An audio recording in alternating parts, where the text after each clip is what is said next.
How to do brakes on a 2011 Subaru Wrx. So you're going to pull the wheel off and you're going to grab a wrench here. This is a 14 mil wrench.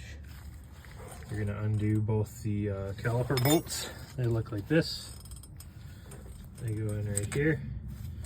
So you're going to loosen both of those. Then you're going to remove the caliper. Pop out the brake pads and pop in your new ones. Give me a second and I'll tell you what else you need. So I use a flathead to remove this caliper. That helps make it easier to come out. And then I always just hang this on top of the rotor like that so you don't damage the brake line. Pads come out pretty easily. You just kind of pop them out here. Don't forget to lube your caliper slide pins. I'll show you that in a second. Clean and lube those really well. So these are the new pads in comparison to the old ones here. They're not horrible. They're at about 4 millimeters, but if you end up leaving those, you could risk damaging the rotor. So I don't want them to get to the point where they're metal on metal and then they wreck my rotor. I'm trying to keep using these rotors because these are only a couple years old. So now I'm going to pull out the slide pins. So they just pop out just like that.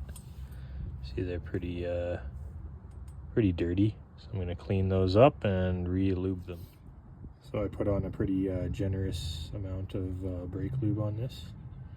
So I want to make sure it doesn't get stuck and cause problems for me. So put that back in there, and then you do the same one as on the bottom one. This is the lube I'm using here. Ultra Slick Synthetic Brake Lubricant. Looks pretty good. Okay, so I'm putting the new pads in. One thing to keep in mind, you want the wear bar here, the wear indicator, to be on the inside of the rotor there.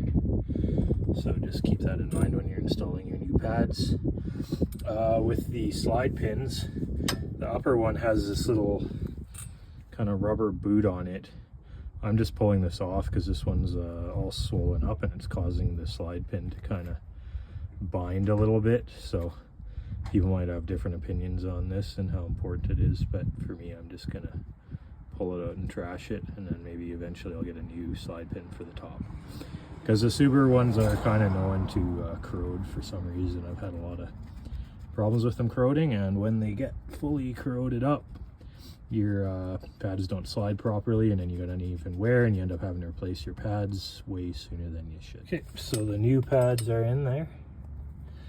Then you're going to want to compress your caliper pistons here. I'm going to use a channel locks.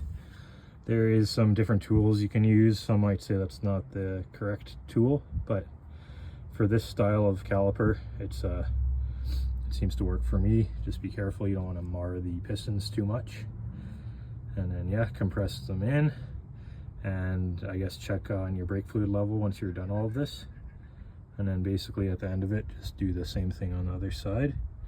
Make sure you torque all your bolts nice and tight, and then you should be good to go just for a quick front brake pad install. Thanks for watching my video on how to swap in front brake pads on a 2011 Subaru Wrx. Don't forget to like and subscribe, and make sure to torque your wheels to 90 foot-pounds. Thanks for watching.